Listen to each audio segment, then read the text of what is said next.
Hai guys, Nenek Pintar kembali. Kali ini Nenek mau bahas tentang momen penting dalam sidang Mahkamah Konstitusi terkait Pilpres 2024.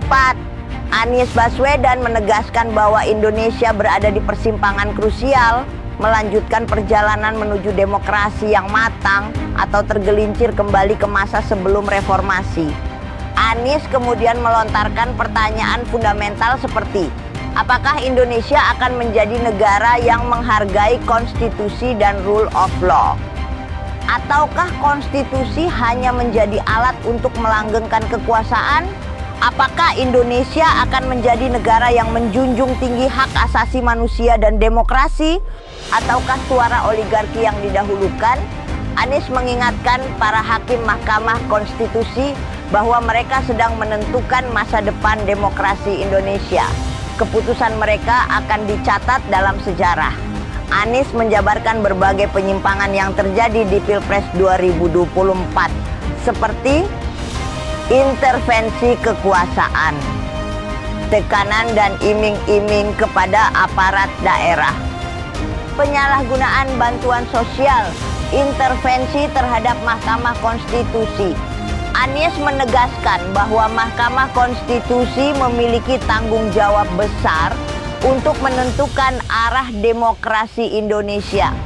Menurut Anies, rakyat Indonesia berharap Mahkamah Konstitusi menegakkan keadilan, tidak membiarkan demokrasi terkikis, menjaga cita-cita reformasi, menjadi penjaga nilai-nilai demokrasi, dan memastikan konstitusi menjadi panduan utama.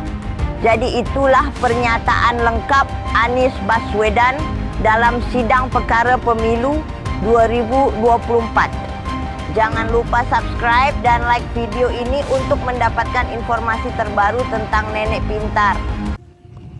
Assalamualaikum warahmatullahi wabarakatuh. Yang mulia Hakim Mahkamah Konstitusi, hari ini adalah sebuah momen yang sangat penting dalam sejarah kita. Kami berdiri dengan penuh rasa hormat di depan Mahkamah Konstitusi untuk menyampaikan sebuah situasi yang mendesak dan kritis, serta memerlukan pertimbangan mendalam dan keputusan yang bijaksana.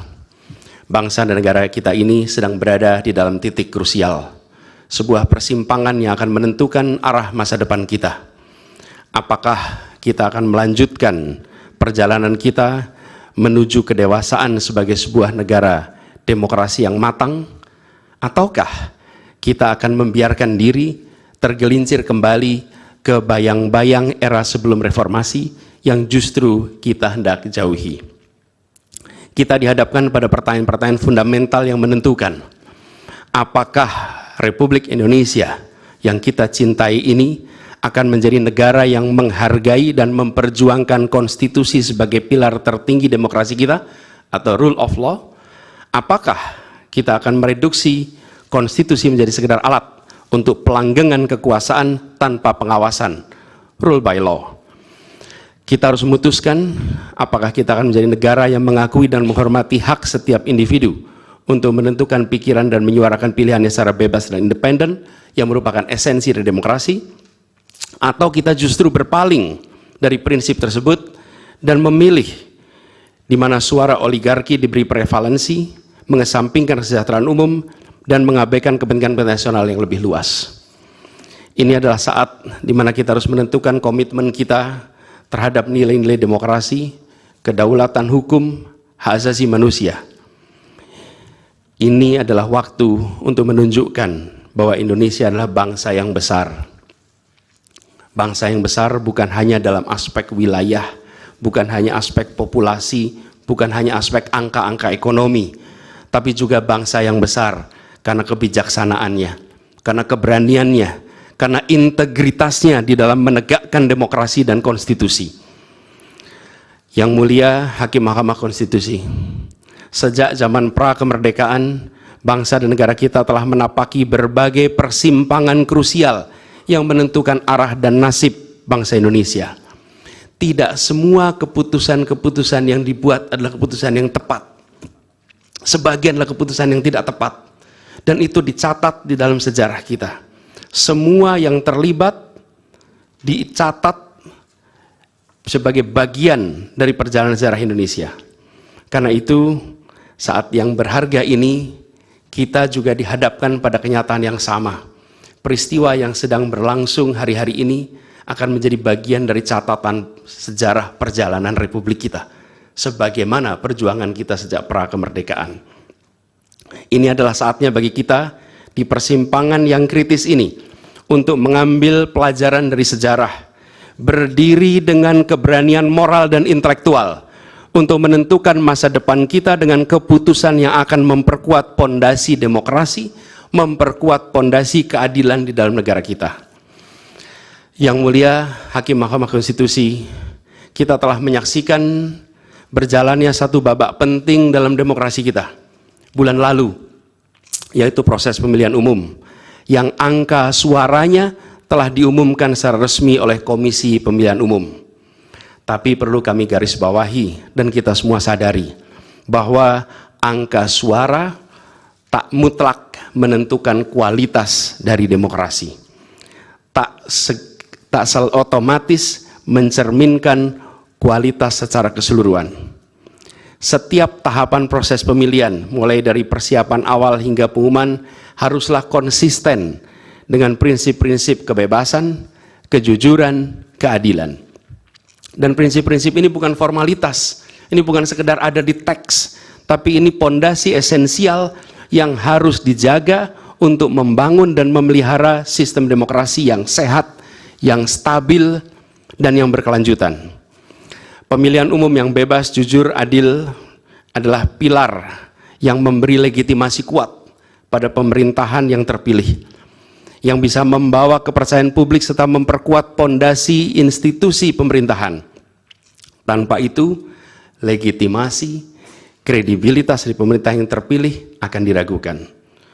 Lebih jauh lagi, pemilihan yang dijalankan secara bebas, secara jujur dan adil adalah sesungguhnya pengakuan atas hak dasar setiap warga negara dalam menentukan arah dan masa depan negara mereka sendiri.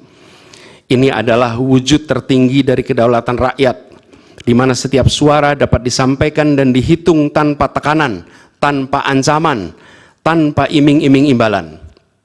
Pertanyaannya, apakah Pilpres 2024 kemarin telah dijalankan secara bebas, jujur, dan adil?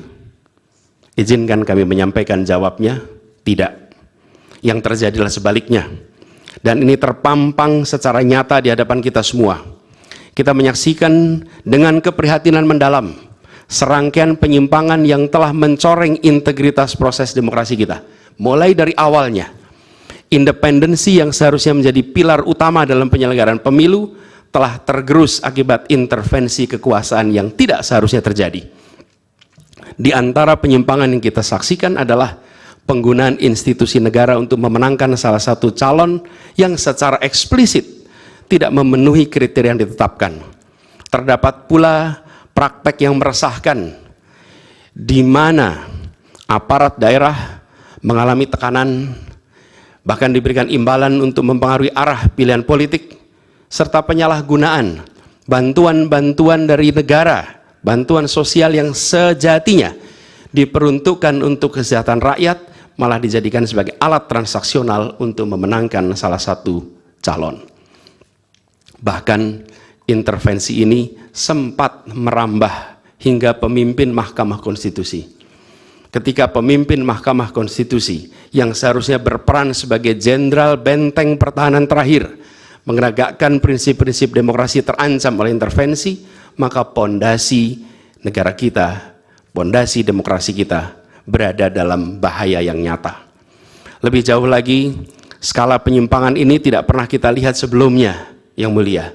Kita pernah menyaksikan penyimpangan seperti ini di skala yang kecil, pilkada, populasi kecil, tapi dalam skala yang amat besar dan lintas sektor baru kali ini kita semua menyaksikan. Karena itulah nanti izinkan kami nanti melalui tim hukum nasional dan Timnas Amin akan menyampaikan seluruh argumen dan bukti-buktinya atas penyimpangan dan pelanggaran kepada yang mulia Majelis Hakim Mahkamah Konstitusi ini. Kami, Waktunya 2 menit lagi. Yang Mulia Hakim Mahkamah Konstitusi yang kami hormati, kami muliakan. Apa yang kita saksikan ini bukanlah peristiwa biasa. Ini adalah titik klimaks dari sebuah proses yang panjang. Penggerogotan atas demokrasi, di mana praktek-praktek intervensi dan ketaatan pada tata kelola pemerintahan secara pelan-pelan tergerus. Oleh karena itu, Yang Mulia Hakim Mahkamah Konstitusi, di hadapan Yang Mulia, kini terbentang satu momen paling krusial dalam perjalanan demokrasi kita. Di pundak Yang Mulia terpikul tanggung jawab yang amat besar untuk menentukan arah masa depan demokrasi kita. Apakah kita akan melangkah dalam persimpangan jalan ini menjadi sebuah republik dengan rule of law atau rule by law? Demokrasi yang makin matang atau kemunduran yang sulit untuk diluruskan di tahun-tahun ke depan? Bila kita tidak melakukan koreksi saat ini, maka akan menjadi presiden ke depan di setiap pemilihan di berbagai tingkat. Bila kita tidak melakukan koreksi, maka praktek yang terjadi kemarin akan dianggap sebagai kenormalan dan menjadi kebiasaan, lalu menjadi budaya, dan akhirnya menjadi karakter bangsa. Yang Mulia Majelis Hakim Mahkamah Konstitusi, dengan rasa hormat dan penuh harap, mohon peristiwa ini jangan dibiarkan melewat tanpa dikoreksi. Rakyat Indonesia menunggu dengan penuh perhatian, dan kami titipkan semua ini kepada Mahkamah Konstitusi yang berani, independen, untuk menegakkan keadilan dengan penuh pertimbangan. Kami mendukung Yang Mulia untuk tidak membiarkan demokrasi ini terkikis oleh kepentingan kekuasaan yang sempit, tidak membiarkan cita-cita reformasi yang telah lama diperjuangkan menjadi sia-sia. Tindakan dan keputusan Mahkamah Konstitusi terkait dengan jadwal pemilihan kepala daerah serentak serta keputusan penghapusan pasal pencemaran nama baik telah memberikan kepada kami harapan bahwa independensi, keberanian, ketegasan dalam menegakkan keadilan hadir kembali di Mahkamah Konstitusi ini.